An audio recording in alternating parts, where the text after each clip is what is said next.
Welcome. My name is Colleen Tauke and I'm the sewing specialist here at Fons & Porter. In this Quilting Quickly tutorial, I'm going to show you how to make the blocks in the quilt called Belle Prairie. If you'd like to purchase this pattern, please visit our website. Okay, we're going to be using 2.5 inch pre-cut strips in this one, and we're going to divide the strips then according to kind of their warm or coolness. So warm prints, pinks, oranges, yellows, purples. So we've got light, the warm, and then we've got cool ones more into the blues and greens. We're going to be then adding kind of a khaki color, a coral salmon color, and a navy blue to set everything off, and it makes this a really great quilt like you see behind me.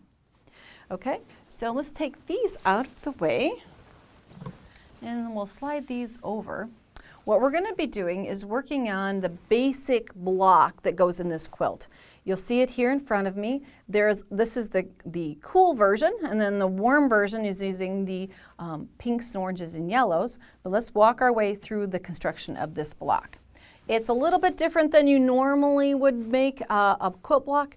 It's a little bit reminiscent almost of a jelly roll race if you've made one of those. And if not, you're in for a treat. You'll find out about them.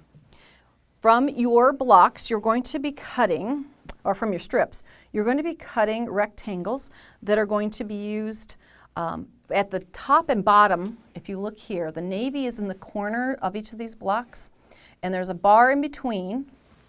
So we're going to be making these and then setting them aside. So we're taking rectangles, and each of those rectangles we're going to be adding a blue square to the end of each of those.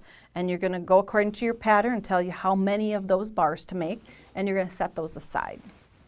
Now we need to construct the center part of this block, and this is where it's kind of like a jelly roll race, because instead of cutting lengths, and you see that they're varied within the center section, there's all kinds of different pieces. Instead of giving you all kinds of cuts of so many of this rectangle, so many of that, it's a little bit more random. What we do is you take your fabrics and you link them end to end. And you can see here I've linked a bunch of them together. They're just randomly linked. I'm not so good at random. Sometimes I need to plan so that I don't have two of the same print next to each other. But you link the remaining pieces after you've made these bars. You link your remaining pieces together in one long strip. Then it tells you in the instructions to take these end to end, right sides together, to the sewing machine and stitch. So I'm going to stitch just a little piece of this. And literally you're going to be sewing down the entire length, a 1/4 inch seam, pairing this whole piece together. And that's how in a jelly roll race too. You're linking your pieces end to end and then folding and putting right sides together and then creating a strip set basically. And so I'm just going to do a little piece of this. When you get to the other end, if you haven't folded it perfectly, I've got this one so it is folded, then I would clip through here. Remember, this is all about random piecing in the center, so it's nothing precise. A little more fun. Kind of lets you not have to worry about cutting each piece. Now we're opening this up. We're going to have a strip set. You're going to visualize that the rest of this is cut. So it's a strip set with 2 pieces. And we're going to do that same process again. We would take the far end and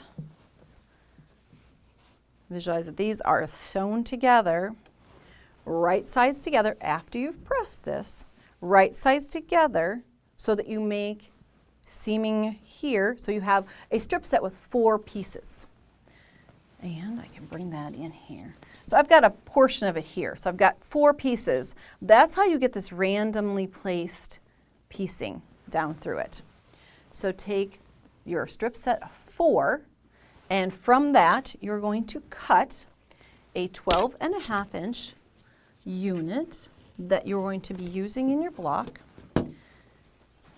Now if you've been adding them together, I've already cut a piece off of this one so I know that one side is straight, but if you're randomly putting this together at the very beginning, you're going to want to straighten the one end and then make sure that you can get a 12.5 inch And since this is a 12.5-inch ruler, we can get a 12.5-inch unit out of this. So down through, just like that.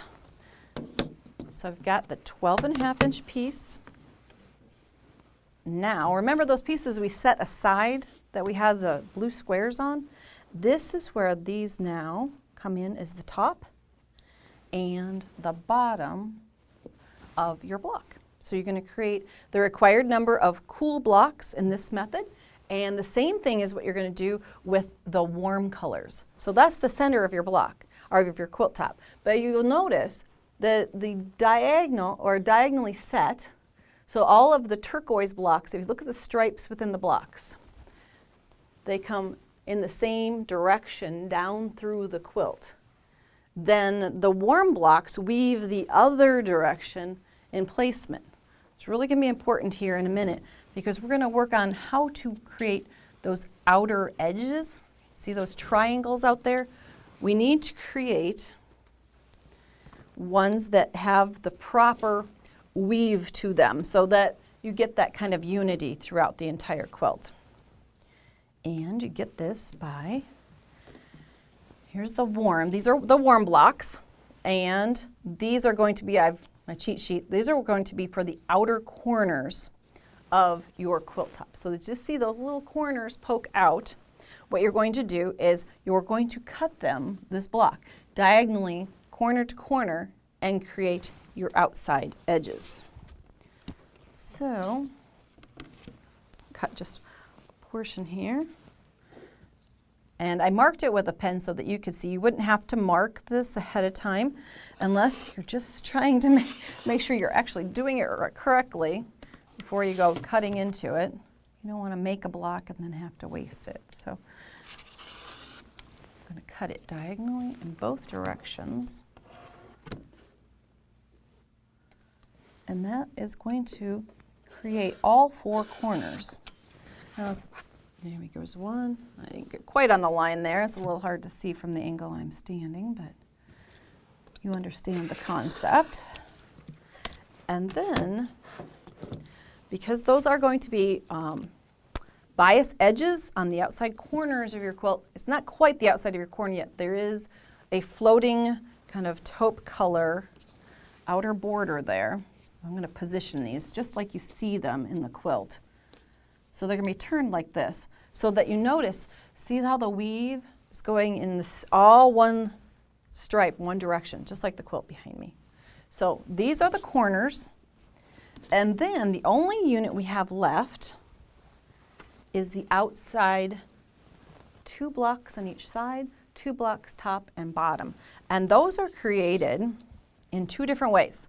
Remember, we're trying to get that weave to be uniform throughout. So I've got 2 blocks here. And you will notice, if I line them up, that they are marked in opposite directions. That's how you get the position, the weave to be, or the stripe to be in the right position for this quilt. So you're going to be cutting 2 of them in this direction and 2 in the opposite direction.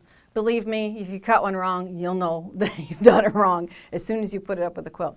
So make sure you follow the guidelines and the directions in the pattern. They will make sure that you cut in the proper direction and how many to cut. That is Belle Prairie. If you'd like to see more of our Quilting Quickly videos, please visit our website. Thanks for joining me.